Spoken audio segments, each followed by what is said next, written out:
भगवान शंकर ही शंकराचार्य रूप में आए। सारी भारत भूमि को पैदल चल करके उन्होंने जहां जहां हमारे वैदिक सनातन धर्म के देवताओं के मंदिर थे, जो बौद्धों के द्वारा विखंडित कर दिए गए थे, उस समय बौद्धों का प्रभाव था, उन सब को पराजित करके और सनातन धर्म के श्री राम कृष्ण भगवती जगदम्बा के मंदिरों का उद्धार कराया। भगवान बद्रीनाथ के मंदिर का उद्धार हुआ, जगन्नाथ भगवान, श्री द्वारिकाधीश भगवान, श्री पशुपतिनाथ भगवान, इन सारे मंदिरों का हमारे वैदिक सनातन परंपरा के जो दृढ़ स्तंभ रहे, उनका भगवान शंकराचार्य ने उद्धार किया। तो भगवान शंकराचार्य तीर्थ यात्रा और भ्रमण करते हुए कश्मीर में गए। उनका सिद्धांत है ब्रह्म सत्यम जगन मिथ्या जीवो ब्रह्मैव नापरः। ये यहाँ लिखा है सरस्वती विद्या मंदिर, और यहाँ शिक्षा दी जाती है लोगों को, बच्चों को। तो पढ़े लिखे लोग हैं, तो ब्रह्म सत्यम जगन मिथ्या, ब्रह्म सत्य है, परमात्मा ही सत्य है, संसार झूठा है। संसार इसलिए झूठा है क्योंकि ये स्थिर नहीं रहता है, इसका नाश हो जाता है। जो आज है वो कल नहीं है। गंगा के जिस जल में गंगा के आप एक बार डुबकी लगाए, दोबारा उस जल में डुबकी नहीं लगा सकते। क्यों? कि आप अगर वो जल स्थिर होता तब तो उसमें डुबकी लगा लेते बार बार। जल तो गंगा का हर समय प्रवहमान है, बह रहा है। तो जिस गंगा के जल में आप पहली डुबकी लगाए, वो जल आगे चला गया। आप दूसरा डुबकी आप दूसरे जल में लगाए, तीसरी डुबकी तीसरे जल में लगाए। तो जैसे गंगा सतत प्रवाहित होती रहती हैं, उसी तरह से संसार भी प्रवाह रूप में है। संसरति इति संसारः, जो हर क्षण सरक रहा है, बढ़ रहा है, वो संसार है। तो सत्य अगर होता तो ये स्थिर रहता। संसार सत्य नहीं है, झूठा है, इसलिए इसे संसार कहा जाता है। तो ब्रह्म सत्य है, भगवान सत्य है, और भगवान का अंश जीव भी सत्य है, हम आप भी सत्य हैं। लेकिन जिसको हम अपना मान बैठे हैं वो असत्य है, वो झूठा है, उसी को माया कहते हैं। आप जब 2 वर्ष के थे तो भी आप कहते थे कि मैं 2 वर्ष का हूं, मैं अमुक का पुत्र हूं। और जब आप 70 वर्ष के हो गए तो भी आप कहते हैं कि मैं 70 वर्ष का हूं, मैं अमुक का पुत्र हूं, इनका मैं पिता हूं। तो आप जो बोल रहे हैं कि मैं 2 वर्ष का हूं, वो भी जो था 2 वर्ष की अवस्था में, वही 70 वर्ष में भी बोल रहा है कि मैं 70 वर्ष का हूं। वही व्यक्ति बोल रहा है।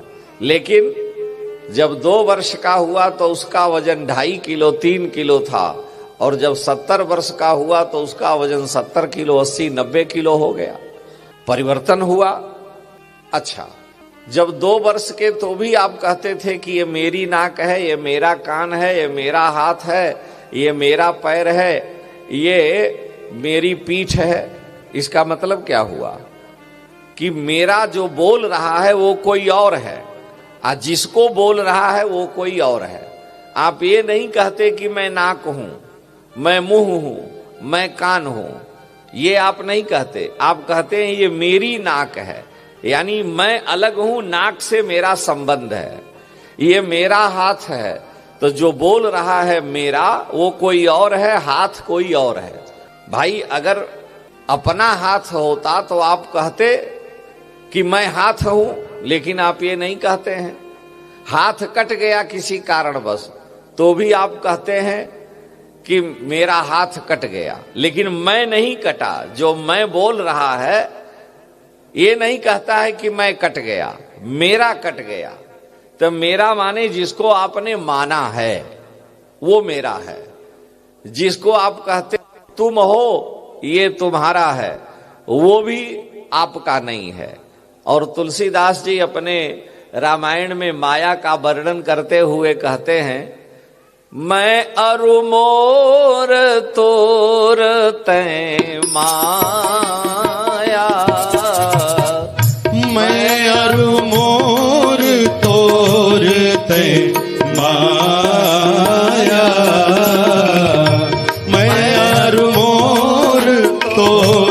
तैं माया, यही बस की जीवन काया, यही बस की जीवन काया।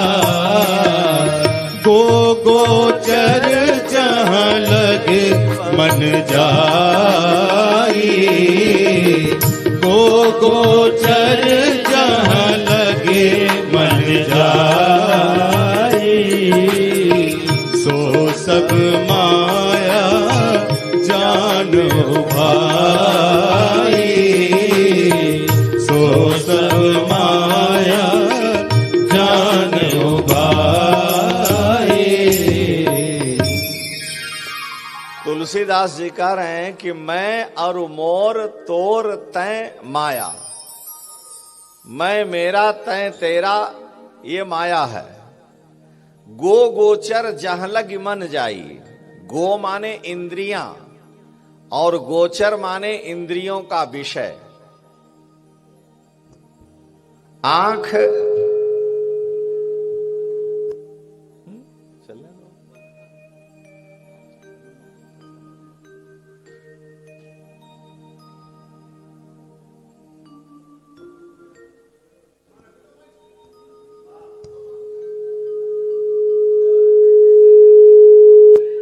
आंख इंद्रिय है और आंख से जिसको हम देखते हैं रूप को, गो माने इंद्रिय, गोचर माने इंद्रिय का विषय।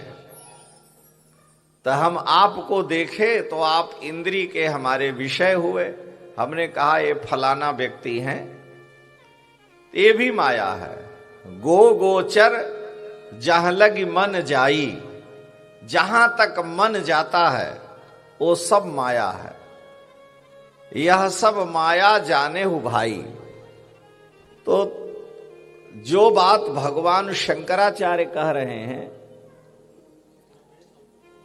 जो बात भगवान शंकराचार्य कह रहे हैं कि ब्रह्म सत्यम जगन मिथ्या, जीवो ब्रह्मैव ना परः, इसको थोड़ा हल्का करिए उसको। ब्रह्म सत्य है, जगत मिथ्या है, जीव ब्रह्म है और कुछ नहीं है। तो ब्रह्म है या ब्रह्म का है, दो ही चीजें हैं। तो संसार में माया का जगत नाशवान है। भगवान शंकराचार्य जब कश्मीर में गए तो उनके शिष्य आगे पीछे हो गए, साथ छूट गया। पैदल यात्रा थी, अकेले पड़े हुए थे और इतने कमजोर हो गए थे, चलने की शक्ति तो शरीर में थी लेकिन कई दिनों से भिक्षा में भोजन नहीं मिला। तो एक जगह अंत में चलते चलते गिर पड़े और वहीं लेटे रह गए। उठ नहीं पा रहे थे, शरीर साथ नहीं दे रहा था, बड़े कमजोर हो गए। तो उसी समय एक स्त्री जा रही थी, वो अपने सिर पर एक घड़ा रखे थी और घड़े के ऊपर लाल कपड़े से उसे बांधे हुए ढके हुए थी। तो लेटे लेटे आदि शंकराचार्य भगवान ने आवाज लगाई कि हे देवी सुनो। तो वो स्त्री पास में आ गई। शंकराचार्य भगवान आजन्म ब्रह्मचारी रहे, 32 वर्ष में ही शरीर छोड़े। वो आई और कहा, कहिए सन्यासी महात्मन, कैसे आपने हमें पुकारा? तो भगवान शंकराचार्य ने कहा कि देवी, मैं भूख प्यास से व्याकुल हूं और मैं तड़फ रहा हूं। किसी भूखे को जल पिला देना, रोटी देना, इससे बड़ा श्रेष्ठ धर्म का कार्य कोई नहीं है, क्योंकि अन्न से ही शरीर संचालित होता है, अन्न में ही प्राण है। उसने कहा कि ठीक है। घड़े का जल वहीं रख दिया और जो लाल कपड़े थे उसमें 4-5 मोटी मोटी रोटियां थी, उसको भी वहीं रख दिया और कहा आप लीजिए। और पा लीजिए, इससे बड़ा और क्या होगा मेरे लिए।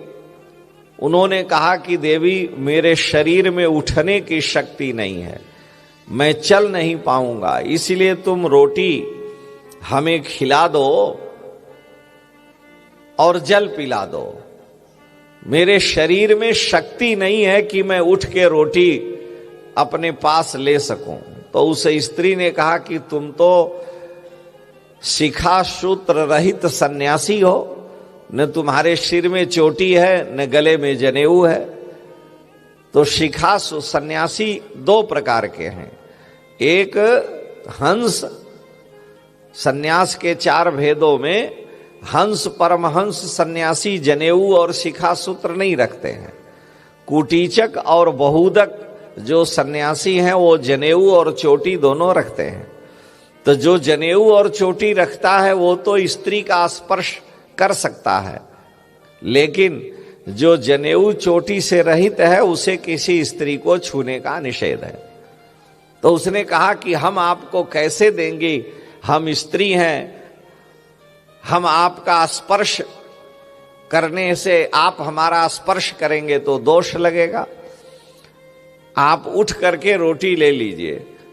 तो शंकराचार्य ने कहा कि मेरे शरीर में शक्ति नहीं है तनिक भी, मैं उठ नहीं पाऊंगा। तो उस स्त्री ने कहा कि तुम तो शक्ति मानते नहीं हो, तुम तो कहते हो खाली ब्रह्म ही सत्य है, ब्रह्म के अलावा कुछ मानते नहीं, तो तुम्हारा ब्रह्म तुमको उठा के रोटी खिला दे। भाई जब आप ये कह रहे हो कि ब्रह्म ही सत्य है और कुछ है ही नहीं, जगत झूठा है, तो तुम्हारा ब्रह्म तुम्हें रोटी खिला देगा। भगवान शंकराचार्य ने विचार किया कि हमको इस प्रकार का ज्ञान देने वाली ये गांव की सामान्य स्त्री नहीं हो सकती जो अपने पुत्र को जंगल में रोटी और घड़े में जल लेकर के भेड़ बकरी चराने वाले के यहाँ ले जा रही है। ये सारे जगत को चलाने वाली, चराने वाली कोई देवी हैं, क्योंकि हमारे जैसे शंकर के अवतार को यह कह रही है कि तुम तो शक्ति को नहीं मानते हो, तो अगर ब्रह्म ही है तो ब्रह्म तुमको भोजन करावे। वहीं पर लेटे लेटे हाथ जोड़ करके आंखों में आंसू आ गए भगवान शंकराचार्य के, और वो कहा कि ऐसा ज्ञान देने वाली तुम कोई दूसरी नहीं, भगवती जगदम्बा हो, आदि शक्ति हो।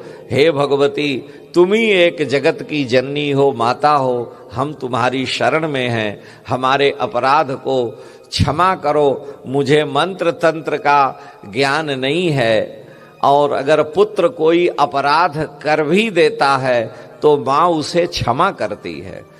भगवान शंकराचार्य ने कहा, वहां बड़ा उनका प्रसिद्ध स्तोत्र है, दुर्गा सप्तशती के अंत में आप पढ़ते हैं, न मंत्रम नो यंत्रम करके उन्होंने स्तुति की है भगवान शंकराचार्य ने। और अंत में लाइन में वो कहते हैं कि कुपुत्रो जायेत क्वचिदपि कुमाता न भवती।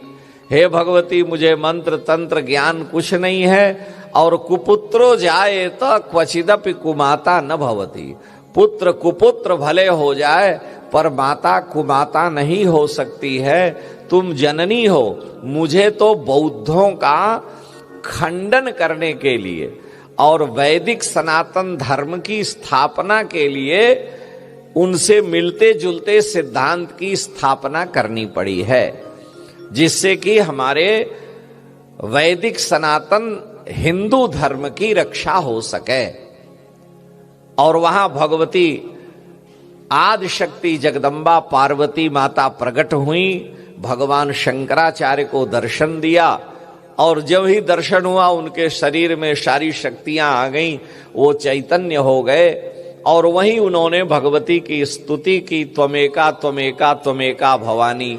हे भगवती, एकमात्र आप ही जगत की माता हो, जगत की जननी हो, सब कुछ करने धरने वाली हो। तो कहने का यहां तात्पर्य था कि शक्ति सबसे श्रेष्ठ है।